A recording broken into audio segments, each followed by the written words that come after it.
It's nice that we're getting pretty consistent updates from the Bravely team now, not only because we get to learn more about the plans for the series and are not left in the dark anymore, but also because I get to make content! Alright, so we have another Famitsu interview to go through, and there's a lot to talk about. We have news for Bravely Default Brilliant Lights mostly, but also some other things on the itinerary, such as discussion on the future of the series. So let's get into it.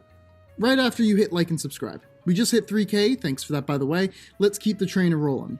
And as per usual, we're relying on Google Translate capabilities for reading this, so there may be some misinterpretations here and there, blah blah blah. I'm also gonna steal stuff from the Bravely Music Twitter and Gematsu writer Sal Romano, but no one tell them, alright?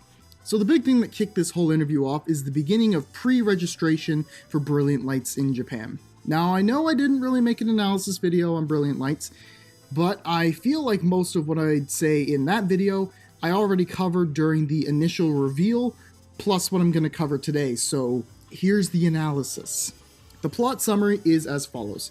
5,000 years ago, the greatest alchemist on Vermerio died, and had proposed the creation of Crystal, the creator of all things.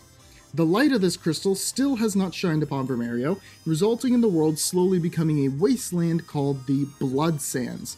Oh, and there's these massive arrows that split the world apart, dividing Vermerio's people. While most of the world has been ruined by years of war, one area is still doing pretty good for itself. Brass, the alchemy city, and the place Brilliant Lights begins. One night, a ball of light appears at the pyramid outside of Brass, damaging the ancient ruins. The next morning, our new main character Claire, who has been studying them as an alchemist's apprentice, is sent to check on the ruins. Now for some quick character rundowns. Claire is a resident of Vermerio, studies alchemy, and behaves similarly to Tiz. Steele is also from Vermerio and is described as a cool villain, but I'm just going to have my brain translate that to edgelord. He's not a complete villain who kills people, guys, he just steals things. Sandra is from Luxembourg and was a former member of the Sky Knights. She's that older sister kind of character and values chivalry and friends. And lastly, we have Rufus, a visitor from Excellent, who is studying magic. Oh, how could I forget? There's another fairy. Her name is Lumina, and we have been given a full character out of her. Now notice how there are 8 little colored sections on her wings? Apparently, these are for the 8 crystals that we must awaken in this game, between Luxembourg and Excellent. So that explains why we're heading to those places. Now there will also be some time jumping, like how we get to go back and meet young Victor and Anheria, as the 8 worlds for us to visit are between Luxembourg and Excellent at different points in their histories. So, God, I'm hoping for a global release now more than ever, because I do not want to be left out on background story like this. And I hope the time traveling doesn't screw things up. No new music at the moment, but Brilliant Lights producer Yohei Komatsu said that they hope to get new music made for pivotal story moments. As for actual gameplay, it's going to be just like another Bravely Default game. As for the characters, there's no gacha pool. You're not going to have to sell your other remaining kidney to get your Bravely waifu this time. There is a weapon gacha though. The characters are obtainable when you want them, you get to pick which rules. So far, there hasn't been any real word on Bravely's second characters getting in, even though Jan makes an appearance in the new trailer, so I don't know. They did show that asterisk holders will get in though. There's also mention of character skins to change their outfits, which is pretty sweet. Updates were made to the character designs, which was much needed since they didn't look fantastic initially, so good on them for doing that.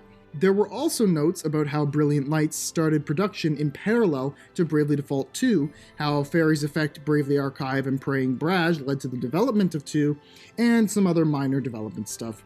And apparently based on the survey post-beta test for BL, about 88% of players said they will play the full game, so it can't be that bad, right? Now, while all that news might bring some joy, it's time to talk about some sad things. One of the bigger questions asked in the interview was the topic of remakes for Bravely Default and Bravely Second. And Masashi Takahashi, who has been involved in all the mainline Bravely games thus far, has confirmed they do not have any current plans for remakes of the first 2 games. In all honesty, I was completely expecting this, and the reasons he gave were exactly the reasons I thought it wasn't happening. The games were tied very deeply to specific aspects of the 3DS, like the use of AR, gyroscoping, camera, and Street Pass. It would be a lot of work for them to do all of this, and considering how the series almost died out right after Bravely Second's original release, I'm not surprised they weren't trying to work on it.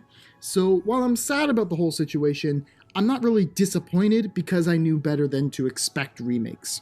Now, that being said, Takahashi also stated 1, 2, 3, likely indicating a Bravely Default 3 in the works. That sounds cool to me. And finally, he also noted that next year we'll probably have even more announcements regarding the Bravely series since it's the 10th anniversary of the franchise, so we'll have to stay tuned for that. Overall, I'm pretty happy with the news. Again, I'd like to say that I'm really glad the Bravely team is being more vocal with the community and communicating more frequently, rather than just leaving us in the dark speculating all day. So the very fact that this interview exists is awesome on its own. For Brilliant Lights, I am still praying that it gets an international release. I'm sure you'll be able to play the Japanese version of the game with some apps out there, but it'd be nice if they made this game accessible to all, especially since we missed out on Fairy's Effect and the others. Even more so because this game is going to be introducing some lore on the games we have gotten to play. And the whole remakes thing is, yeah, it's whatever, not surprised, so I'm just going to move on.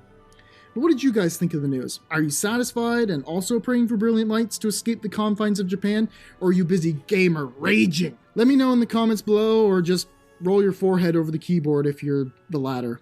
Don't forget to hit like and subscribe. If you don't, Brilliant Lights will never come overseas and they'll put Turtle Dove back in the game. Thanks for watching, and I'll see you soon.